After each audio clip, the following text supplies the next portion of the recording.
A ver, piensen en esto por un segundo. ¿Y si pudiéramos aprender algo de las mentes que más nos asustan? Hoy vamos a meternos de lleno en una idea que, la verdad, suena un poco loca, que en la mente de un psicópata podría haber, sí, sabiduría. Vamos a ver de qué se trata. Todo empieza con una anécdota personal increíble del autor del libro que revisamos, Kevin Dunham. Fíjense, cuenta que su papá, que era un vendedor de esos encantadores súper exitoso, un día decidió vender unas agendas con un pequeño defecto. ¿Cuál era? Les faltaba todo el mes de enero. O sea, lo lógico sería tirarlas, ¿no? Pues su papá no vio un problema, vio una oportunidad. Y claro, las vendió toditas. Y claro, esta historia nos deja pensando, porque el papá del autor era sin duda lo que podríamos llamar un psicópata funcional. Era carismático, no le temía nada y tenía una calma que ya quisiéramos muchos. Y esto nos lleva a la gran pregunta de hoy. ¿De verdad se puede sacar algo bueno, algo útil, de una mente así? Bueno, pues vamos a entrarle al tema. Lo primero, y esto es clave, es quitarnos de la cabeza la imagen del psicópata de película. Olvidémonos del monstruo y empecemos a pensar en alguien que, chance, hasta podríamos conocer. Regresemos al papá de Doughton, porque su perfil es el ejemplo perfecto del psicópata funcional. A ver, era encantador, súper persuasivo, intrépido, o sea, no le daba miedo a nada, despiadado para los negocios, eso sí, aunque, ojo, no era violento. ¿Y su conciencia? Digamos que brillaba por su ausencia. No estamos hablando de un asesino para nada, sino de alguien que encaja perfecto en nuestro mundo y que además le va increíblemente bien. Perfecto. Ahora que tenemos este ejemplo del psicópata funcional, vamos a ampliar un poco la toma para entender mejor el concepto, más allá de lo que nos han contado las películas de terror. Es que es automático, ¿no? Escuchamos psicópata y ¡pum! La mente se va a nombres como Ted Bundy. Pero aquí viene lo interesante. Esos mismos rasgos, esa intrepidez, esa falta de empatía, ese encanto, también los encontramos en profesiones de altísimo nivel. Pensemos, por ejemplo, en cirujanos, en espías o en los grandes CEOs que toman decisiones súper duras, de esas que afectan a miles y ni se inmutan. Y aquí es donde la cosa se pone fascinante. Porque la psicopatía no es un switch de prendido y apagado, no es un sí o no.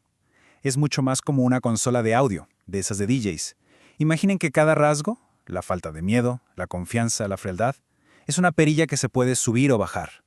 La combinación y el volumen de cada una de estas perillas es lo que define si tenemos a un criminal o un cirujano estrella. Esta imagen es genial para explicar cómo funciona el camuflaje de un psicópata. A ver, ¿qué es lo primero que vemos? Los 6 balones, ¿cierto? Es lo que llama la atención. Pero si nos fijamos bien, con más cuidado, ¿ya vieron las manos del hombre? Hay algo raro ahí, ¿no? Hay una anomalía que nos perdemos por estar viendo lo más obvio. Pues justo así operan ellos. Una fachada que parece súper normal, pero que esconde una realidad totalmente diferente. Incluso cuando hablamos de violencia, hay niveles. Hay una investigación muy interesante que distingue entre dos tipos de agresores, los pitbull y las cobras. Los pitbull, como se imaginan, son impulsivos, explotan, pierden el control. Pero las cobras son otra cosa. Son como los psicópatas, atacan con una calma que te hiela la sangre. De hecho, su ritmo cardíaco hasta baja. Son fríos, calculadores y cero remordimiento. Y ojo, que esta frialdad tan calculadora no es nada más porque sí, no es una pose. Tiene una explicación mucho más profunda. Resulta que las diferencias están en el cerebro. Así de simple, su cerebro funciona de una manera completamente distinta a la de la mayoría. Hay un caso que lo deja clarísimo. Cuando ejecutaron al asesino en serie John Wayne Gacy, le hicieron una autopsia a su cerebro, buscando respuestas. ¿Y qué encontraron? Nada.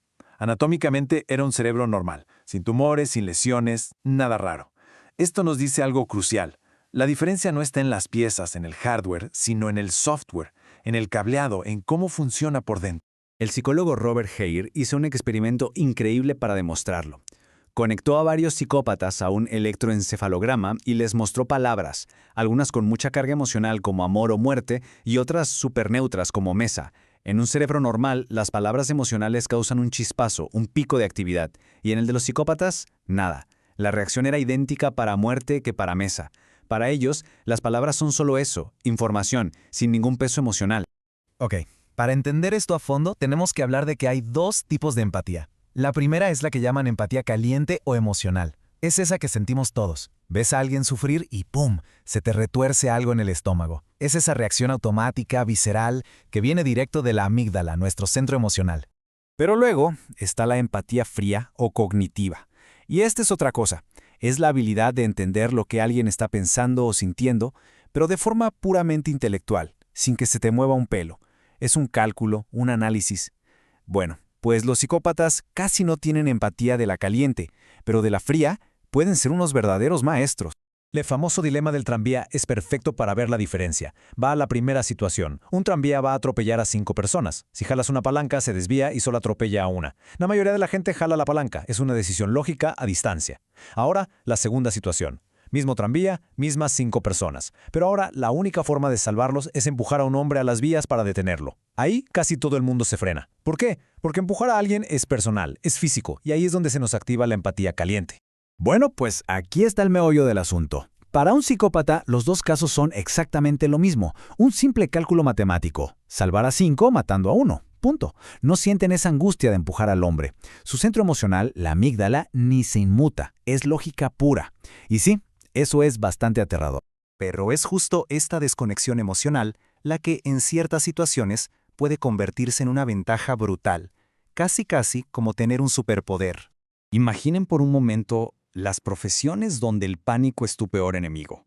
Ser capaz de mantener la cabeza helada, de tomar decisiones lógicas sin todo el ruido de las emociones, puede ser la línea delgadita entre el éxito total y un desastre de proporciones épicas. Y esto no es teoría, está comprobadísimo. Hay un estudio increíble de un investigador llamado Stanley Rochman. Se puso a analizar a expertos en desactivar bombas, ¿ok? Y lo que encontró fue de no creerse.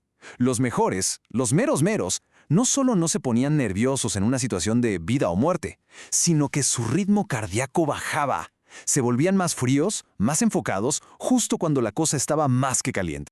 Y agárrense con esto, porque el propio autor del libro hizo un experimento. Puso a 2 grupos a tratar de identificar quién, en otro grupo, estaba ocultando algo. Los resultados, brutales. El grupo con más rasgos psicopáticos le atinó el 73% de las veces. ¿Y el grupo de control? Apenas un 30%. O sea, es una diferencia abismal. Es como si su empatía fría les diera un radar para detectar mentira. Esta cita de un neurocirujano de primer nivel lo dice todo. A ver, seamos honestos. ¿Quién quiere que la persona que le va a abrir el cerebro se ponga sentimental?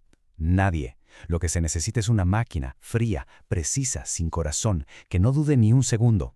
En ese quirófano, esos rasgos que llamamos psicopáticos no son un problema, son justo lo que se necesita. Y con todo esto llegamos al punto central de todo este análisis. La psicopatía en sí no es ni buena ni mala. Es, más bien, una herramienta muy poderosa. Un arma de doble filo, pues. Hay una analogía que me encanta. Es como la luz del sol. Si te expones demasiado, te quema, te hace daño. Pero en la dosis correcta es súper beneficiosa, hasta necesaria. Con esto es igual. Todo, absolutamente todo, depende del contexto y de la medida. Y para terminar, cerremos con esta idea. Pensemos en un coche deportivo, de esos superpotentes. Ese coche no es ni bueno ni malo. Puede servir para llevar a alguien de urgencia al hospital y salvarle la vida, o para estrellarse en una curva por ir a exceso de velocidad. El coche es neutral. Lo que importa es quién está detrás del volante. Y eso nos deja con una última pregunta para reflexionar. En el mundo de hoy, ¿quiénes son los que están conduciendo estos coches de alta potencia? Y más importante, ¿hacia dónde nos están llevando a todos?